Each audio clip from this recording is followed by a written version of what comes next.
Hello,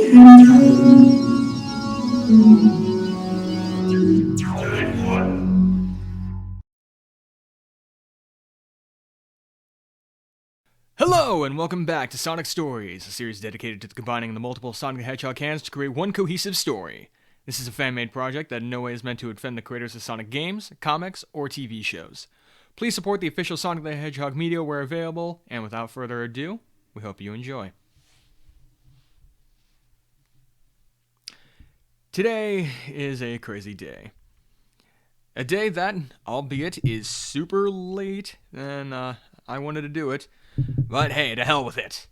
Quite literally, as today we're going over the creepiest thing in the Sonic the Hedgehog canon. Not fan work, not creepypasta. This is the legit, actual canon story of the Tails doll.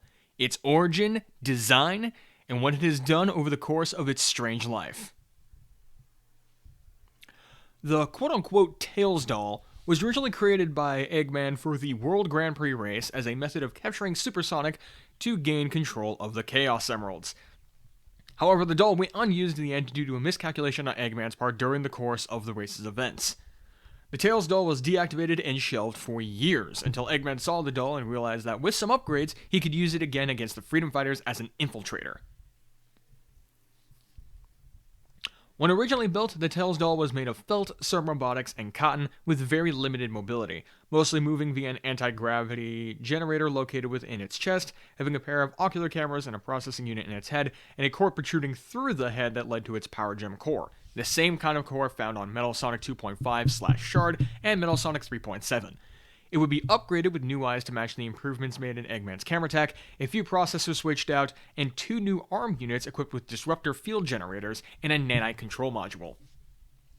He then left the Tails doll in the wreckage of New Bobotropolis, a city made of nanites that has way too much fucking history to go over here, but to keep it short, this is the home that the Mobians of Knothole Village and the Royal Acorn family took residence in after the destruction of Knothole Village. Sally Acorn's personal AI assistant, Nicole, took control of the nanites in the city, not only letting her have a body of sorts, but also letting her forge the city into a suitable home for everyone. As such, it can be easily reconstructed from Eggman's attacks. During this period of reconstruction, the Tails doll was found by Cream the Rabbit, who you know is getting her own video one day because she is kind of a big deal. Anyway, Cream thought that the doll might have belonged to a child who dropped it during the attack, so she took it home with her, and did her best to ask around to get the doll back to its rightful owner. As the rightful owner in this case was Eggman, though, she never found anyone who could claim it. The doll acted in 2 fashions at this time. One as a spy on the inside, the evidence of it doing so being the doll found in different spots than when it was left, and of course using its disruptors to take out key points in the nanite city, which sowed distrust in the people for Nicole as she is the one who is controlling the nanites. This came to a head when the Death Egg came to New Bobotropolis, and the Tails doll used its disruptors to take out the city's shield generator. While the attack ultimately failed on Eggman's part, the distrust in Nicole was at an all-time high and led to her removal as the controller of the nanites, the task being given to Rotor Walrus, the former freedom fighter, who was one of its 4 founders. Mina Mongoose and her band, the Forget-Me-Nots, again, more characters I'm going to have to cover in the future, decided after seeing Rotor struggling with his newfound duty to try and get Nicole back to her position by holding a concert. However, the Tails doll went on the attack in secret, destroying the stage. Mina survived thanks to Cream and her small team in the Freedom Fighters Team Freedom. Mina then used the attack as a way to get Nicole back into her position, stating they needed her to keep the nanites stable, to which the people agreed. The Tails doll would try a similar stunt after the rebuilding of the Royal Acorn Castle, which was destroyed by the Battlebird Armada. Wow, I am touching on so much history today. Anyway, the Tails doll would attack the castle directly using its disruptors to try and get the castle's nanites to self-destruct, which it was able to do for a small portion of the castle. However, it was discovered by Cream on its exit, which led to her coming to realize its true nature. She and Team Freedom would then set a trap for the Tails doll at the rebuilt power station. Realizing the jig was up, the Tails doll absorbed a bunch of the surrounding nanites to turn itself into an absolutely hideous monster of robotic biomass. It went on a rampage and tried to kill Team Freedom. However, due to the events caused by Eggman and Dr. Albert W. Wily, yes, that Dr. Wily from the universe of Mega Man, would set off the second Genesis wave in their shared plan to take over their respective worlds.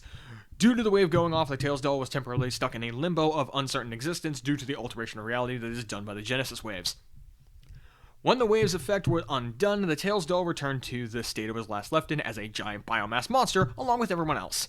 Thus, the battle continued and it was left off, with Team Freedom figuring out how to upload Nicole to the biomass monster and using its own disruptors to disable it. Its power gem core was then torn off and destroyed, the doll's body being discarded and eventually sent off to a landfill. Eggman, of course, recovered the doll's body and fitted a new, less powerful power gem core to its head. It was used purely for infiltration and spying purposes since then, not really playing too much of a major role. But it is still there, and yes, it is agreed by all those looking at the thing, it is inherently creepy. And that's everything we know about the Tails doll within the universe of Sonic the Hedgehog. But, of course, the story isn't really over. With a recent appearance in Sonic's IDW comic, the Tails doll is sure to just get weirder and creepier as time goes on. And, of course, there's the real-world urban legend of the Tails doll being a homicidal maniac under the vein of Sonic.exe. Theoretically, it could be even older than Sonic.exe as its original version of the story and author unknown, which countless retellings and revisions all under the name of the Tails doll curse. Maybe one day its dangerous nature will resurface in the comics, but who knows?